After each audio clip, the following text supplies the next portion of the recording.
শুক্রবার মানে পরিবারকে একটু সময় দেওয়া, শুক্রবার মানে পরিবারের সাথে একটু খাওয়া দাওয়া করা, একটু আনন্দ ভাগাভাগি করে নেওয়া, একটু ঘোরাঘুরি করা। আর বাকি 6টা দিন কিন্তু অপেক্ষাই করতে হয় এই শুক্রবারটা কবে আসবে, একটু সময় কাটানোর জন্য, পরিবারকে সময় দেওয়ার জন্য। আর শুক্রবারে স্পেশাল কিছু করব না তাই কি কখনো হয়? হ্যালো ভিউয়ার্স, আসসালামু আলাইকুম, welcome to my page Monira's life.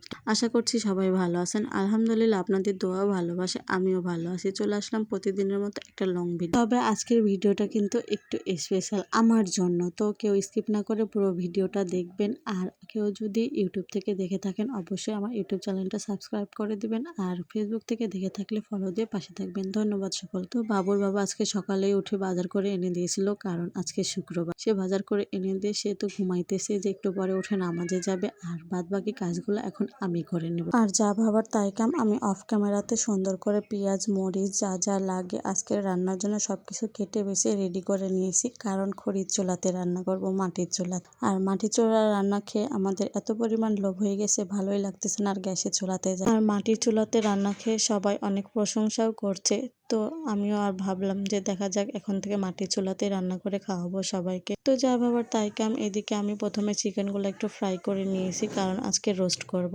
আর এই যে পেঁয়াজ বেরেস্তা করে এর মধ্যে রোস্টের বাকি মশলার প্রসেসগুলো দিয়ে দিচ্ছিলাম। আর আমি কিন্তু রোস্টের কোনো মশলা বাহির থেকে কিনি না, আমি নিজেই ঘরে তৈরি করে নিজেই বানাই। আর এইভাবে আমি পরিবারের সবাইকে রোস্ট বানিয়ে খাওয়াই, সবাই প্রশংসাও করে। যাই হোক, এই যে পেঁয়াজ বেরেস্তা করে রোস্টের বাকি মশলাগুলো দিয়ে সুন্দরভাবে এখন মশলাটাকে কষাই নেব। কষাই নেওয়ার পরে ভেজে রাখা রোস্টগুলো দিয়ে দিব, দিয়ে আর একটু কিছুক্ষণ কষাবো। আর রোস্ট রান্না করলে সেই দিন তো আমার ছেলের ঈদ লেগে যায়। রোস্ট যে ওর অনেক প্রিয়, রোস্ট পাইলে ও আর কিচ্ছু চায় না, তো তার জন্য আরো বিশেষ করে রান্না। তো এই তো আমি রোস্টটাকে সুন্দরভাবে একটু ভালোভাবে কষাই নিলাম, নেওয়ার পরে খুবই সামান্য একটু পরিমাণ পানি দিয়ে দিচ্ছি, কারণ রোস্ট তো মাখামাখাই করতে হয়, এই কারণে খুবই অল্প একটু পানি দিয়ে দিয়েছি যে একটু গন্ধটা যেন না থাকে। আর এই যে আমার রোস্ট অলরেডি হয়ে গেছে, এখন এইভাবে আমি নামাই নিব, আর বেশিক্ষণ চুলার উপরে রাখবো না। নামাই নেওয়ার পরে রোস্টের লুকটা যে এত সুন্দর আসবে আমি কখনো কল্পনাও করতে পারিনি। ক্যামেরার মধ্যে না যতটুকু সুন্দর লাগছে, সামনাসামনি দেখলে কিন্তু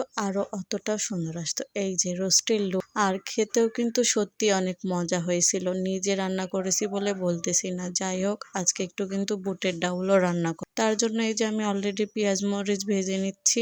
আর নেওয়ার পরে একটু মশলা কষিয়ে এর মধ্যে আমি কলিজাগুলা দিয়ে দিব, কারণ কলিজা দিয়ে আজকে বুটের ডাউলটা রান্না করব।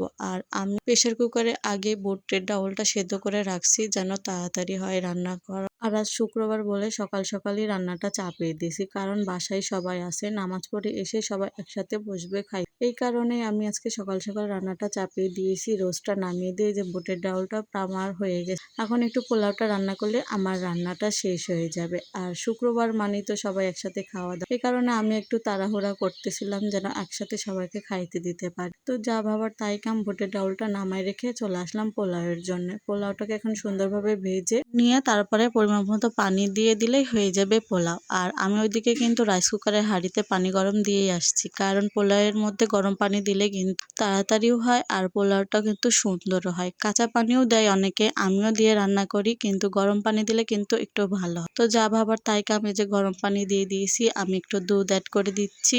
আর এই গুঁড়াটা কিসের গুঁড়া দিয়েছি আমি বলেন তো? কেউ যদি জানতে চায় অবশ্যই কমেন্ট বক্সে জানাবেন। এটা আমার শাশুড়ি আমাকে শিখাইছিল, তারপর থেকে ওইভাবে আমি রান্না করি। আর সত্যি কিন্তু এইভাবে পোলাও রান্না করলে অনেক টেস্টি। আর পোলাওয়ের মধ্যে বেরেস্তা কে কে পছন্দ করেন অবশ্যই কিন্তু জানাবেন, আমার খুবই ভালো লাগে এই বেরেস্তাটা দিলে। তো এই যে আমি পেঁয়াজ গোল গোল করে কেটে বেরেস্তা দিয়ে দিয়েছিলাম। আজকের ভিডিও আর বেশি বড় করতে যাচ্ছি না, সবাই ভালো থাকবেন, সুস্থ থাকবেন, আল্লাহ হাফেজ।